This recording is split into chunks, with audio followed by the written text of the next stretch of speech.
Welcome once again to Lehto's Law. Here's Steve Lehto. Jason tipped me off to a story out of Colorado, and this is a big one.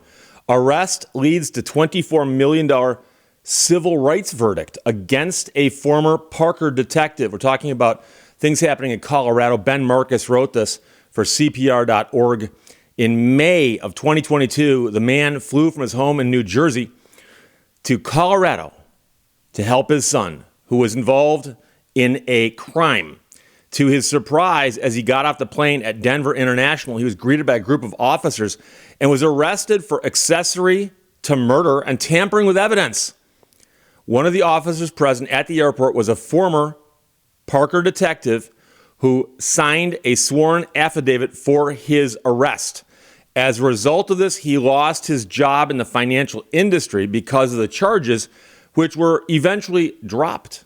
His attorneys say the case effectively ended his career in the field. So he filed a lawsuit against the detective in state court, and on Monday was awarded $24 million in damages from a jury. His attorneys believe it's the largest civil rights verdict of its kind in Colorado history. Now comes the hard part, of course, collecting. Judgment, one thing, collecting is another. It's unclear if or when the man will see any of that money. His attorney said in an interview they believe that the town of Parker is fully responsible for paying the verdict, but there could be appeals for the next few years. Now, a spokesperson for the town said, while the town is disappointed with the verdict, we respect the judicial process. However, we believe the evidence presented in the case warranted a different outcome. Staff is thoroughly reviewing the trial and verdict to evaluate all available options, including the potential for an appeal. The town will ensure compliance with all the binding court orders while conducting its review. Now, here's what happened. Back in February of 2022, the man got a phone call from his son saying he'd been involved in a shooting at his residence. So this man's attorneys said that the detective who was investigating the case was upset that this man got his son an attorney. And so you have to understand, you're entitled to an attorney if you can't afford one. If you can't afford one, you get one. But sometimes the police are hoping you don't get one. So when they find out that you've got one, they're like, oh, that throws a monkey wrench in our plans. And apparently that looks like that upset somebody. This is the attorney speaking here. She was angry that he hired his son a lawyer and asked to have the lawyer involved in questioning, which was perfectly legal and it was his right to do. And she decided to retaliate and swore out a false affidavit and pushed forward a false criminal case against an innocent man, and it ruined his career and dragged his name through the mud, ruining his reputation. So you have to understand, because of his job, we'll get there in a second. According to the civil complaint, the arrest affidavit relied on a witness who claimed that the man told his son to hide something, evidence, and his attorney said the evidence was not hidden because officers found it immediately, and that the witness had serious credibility issues. The only evidence that connected him to doing anything wrong was her word, and the physical evidence did not support it, says one of his attorneys. What the detective did was cherry pick which parts of her inconsistent statements she wanted to put together to craft a false narrative about our client.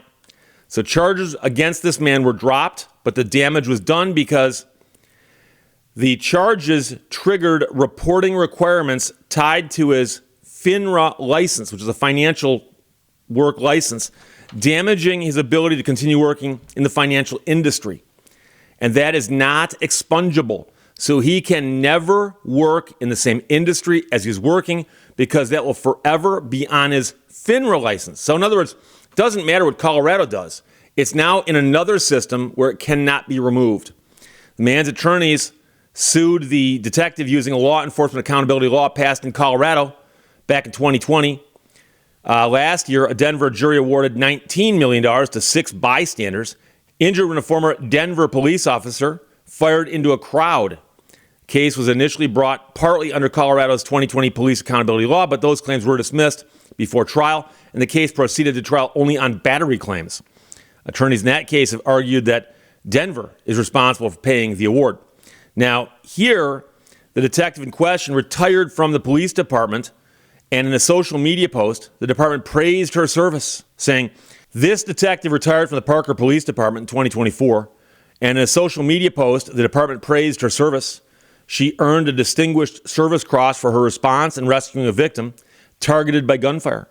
She was served a Meritorious Service Award, 7 Chiefs Unit commendations, 4 letters of recognition, 3 Chiefs commendations, and a department commendation throughout her 26-year career. That was on a Facebook post.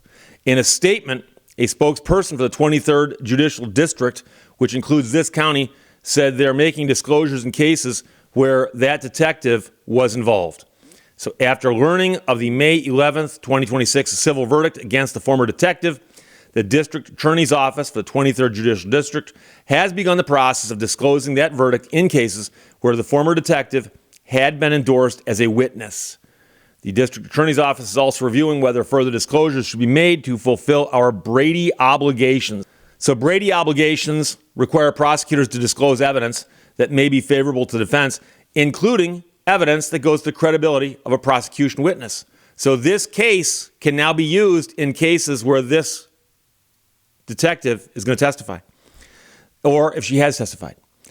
So it turns out there's another case where 2 charges were dismissed because of these Brady violations. So much of her career, Parker cases were handled by prosecutors in the 18th Judicial District before Douglas County became part of the new 23rd Judicial District.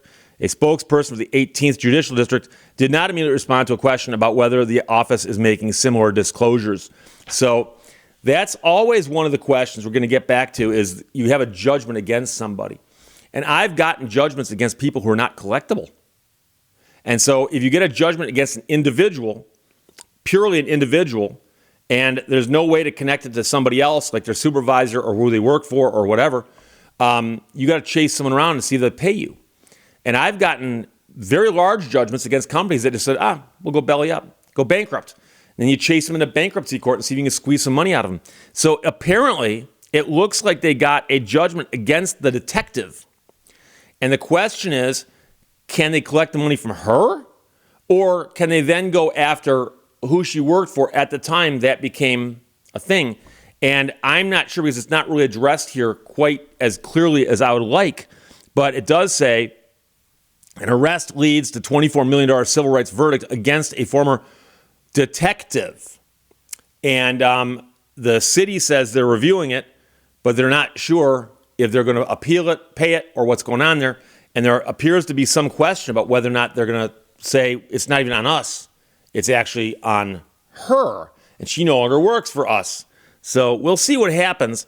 But again, I always tell people that if you want to win a case, you've got to have liability and damages, okay? And you have to have them both. So they're multiplied together. If either one is 0, you get nothing.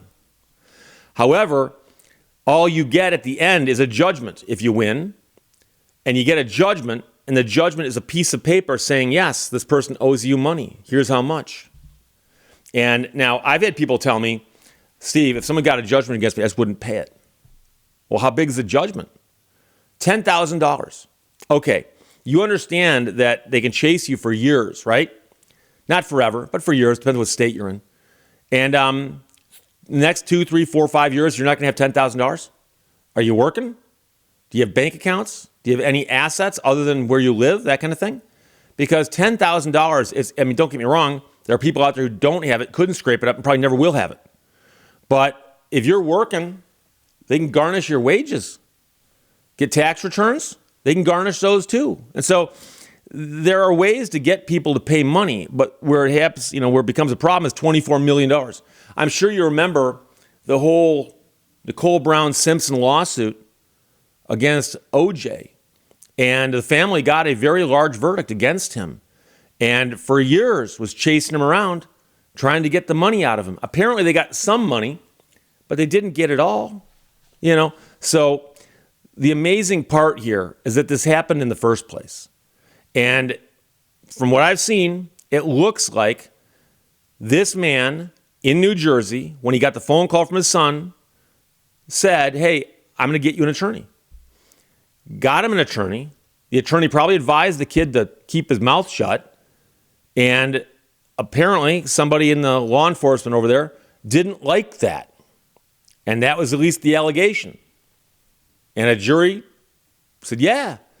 And when this guy gets arrested, his license suddenly becomes jeopardized. And even though the charges are dropped, you can remove it from the Colorado system, but you can't remove it from that financial system where he's licensed.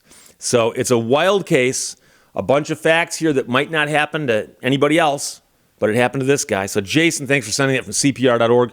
Ben Marcus wrote it. Arrest leads to $24 million civil rights verdict against a former Parker detective. Questions or comments, put them below this. Talk to you later. Bye-bye. Thank you for watching Lehto's Law. I've never faked a sarcasm.